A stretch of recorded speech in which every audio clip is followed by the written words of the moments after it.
Merhaba, yepyeni bir videoyla karşınızdayım. Bu kez Avrupa'nın göbeğinde, dünyada çok kültürlülüğün en güzel örneklerinden biri olan, ama tabii ki bu 1989 yılına kadar süren bir devlet, Yugoslavya'dan bahsedeceğim. Marshal Tito gerçekten 2. Dünya Savaşı'nda bir kahraman, faşistlere karşı vermiş olduğu mücadeleyle ve ardından kendi ülkesindeki bütünlüğü yıllarca devam ettiren bir lider. Onu 1980'de kaybettik. Onun ölümünden aşağı yukarı 9 sene sonra tarihin gerilerine gidip bir intikam anonsundan sonra bu anonsu yapan kişi Milosevic, yaptığı yer Kosova 1989 yılında tam 600 sene önce bu toprakları işgal eden Osmanlılara yönelik yapmış olduğu hakaretler dolu bir açıklama ve bölünmesine yönelik Yugoslavya'ya ilişkin yaptığı ilk haber.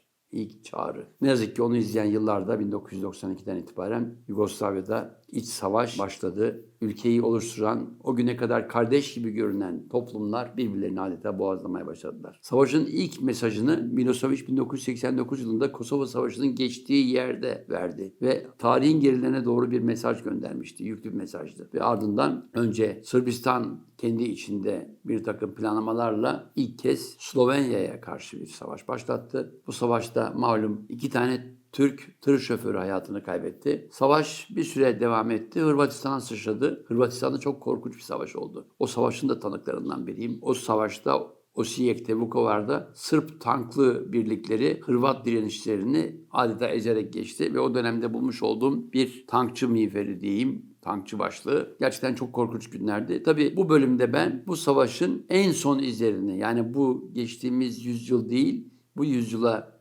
damga vuran izlerini anlatmaya çalışacağım. Kosova.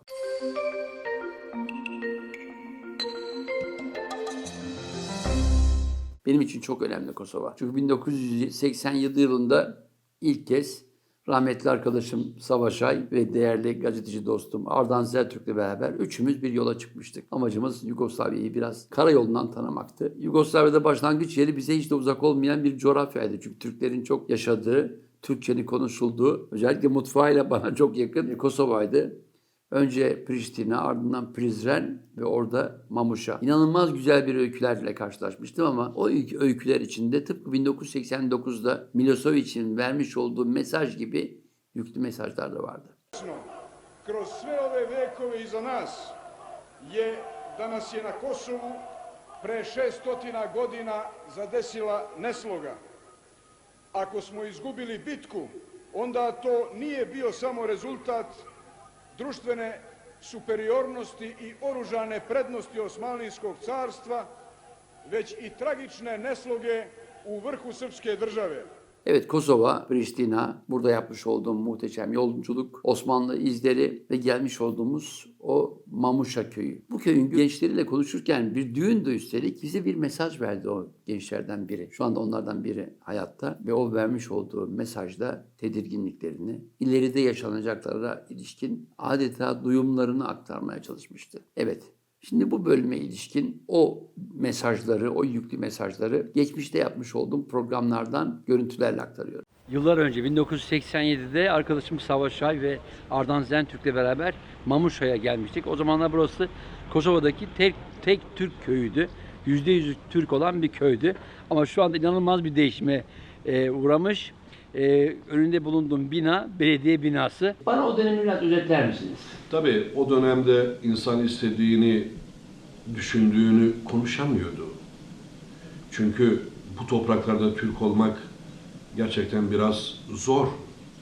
Ama yine Allah'ıma şükürler olsun biz hem dilimize halk olarak sahip çıkmışız, hem dinimize sahip çıkmışız, hem bayrağımıza sahip çıkmışız.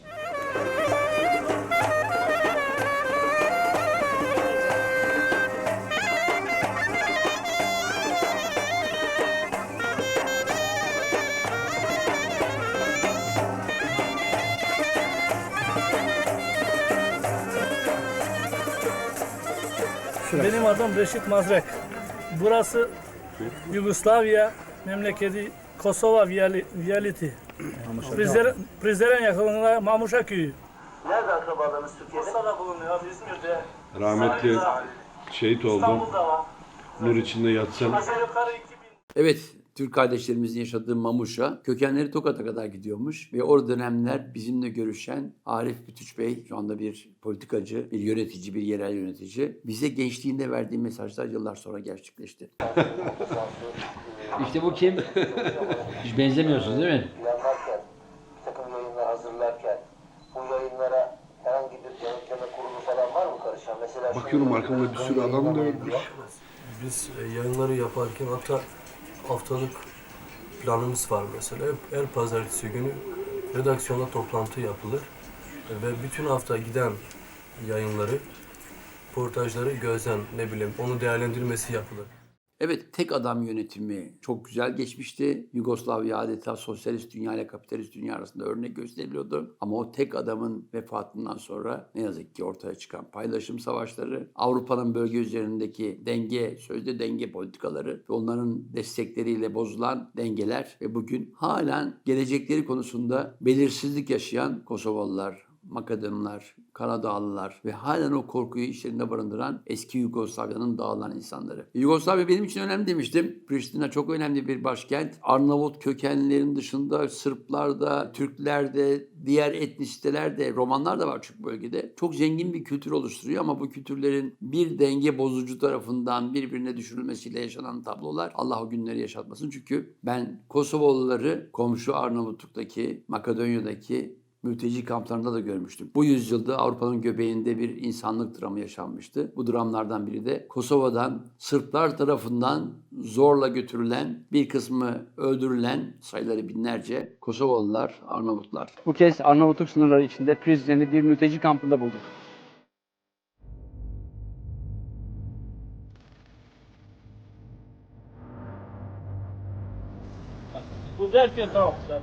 Merhaba, selamünaleyküm. Nasılsın teyzeciğim? Nasılsın, iyi misin? Hı, maşallah. Nasıl keyifler, radyomu dinliyorsunuz?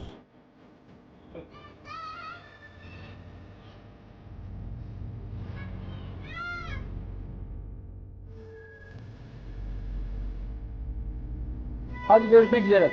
Allah'a emanet.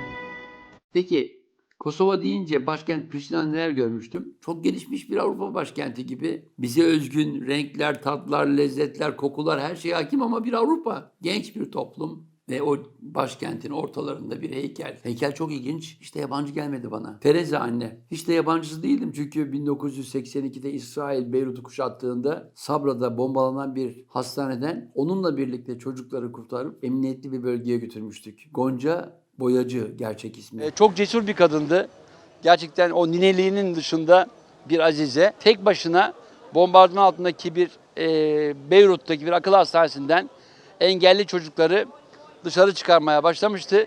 Biz de ona gidip yardım edip o çocukları bir stadyumda daha korunaklı bir yere götürmüştük. Evet, Rahibe Teresa kendisini bir dünya vatandaşı olarak tanımlasa da bu toprakların, Makedonya'nın, Üsküp'ün, Priştine'nin bir parçası, Arnavut kökenli. Ama dünyanın her tarafında ihtiyaç duyan insanlara elini uzatan bir sembol liderdi. Allah rahmet eylesin diyorum. Peki bu bölgede başka neler vardı?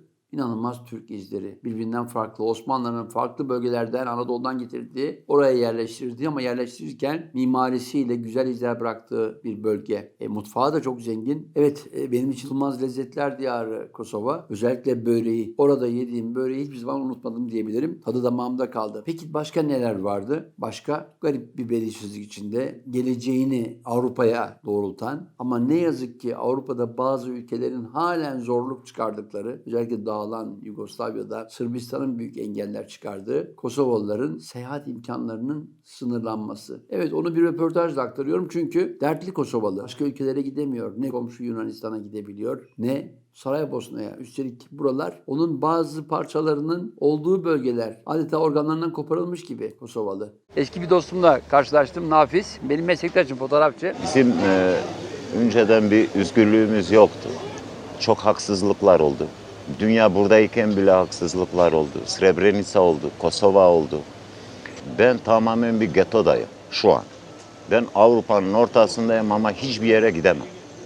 Çünkü Niye? benim her yere gitmem için vize lazım. Peki Saraybosna'ya nasıl gidemiyorsun? Gidemiyorum çünkü Saraybosna Kosova'yı daha tanımadı. Yunanistan'a gidemiyorum. Hiçbir yere ben gidemiyorum. Umarım bu anlaşmalar Sırplarla Brüksel'de oluyor. İyi bir sonuç verir.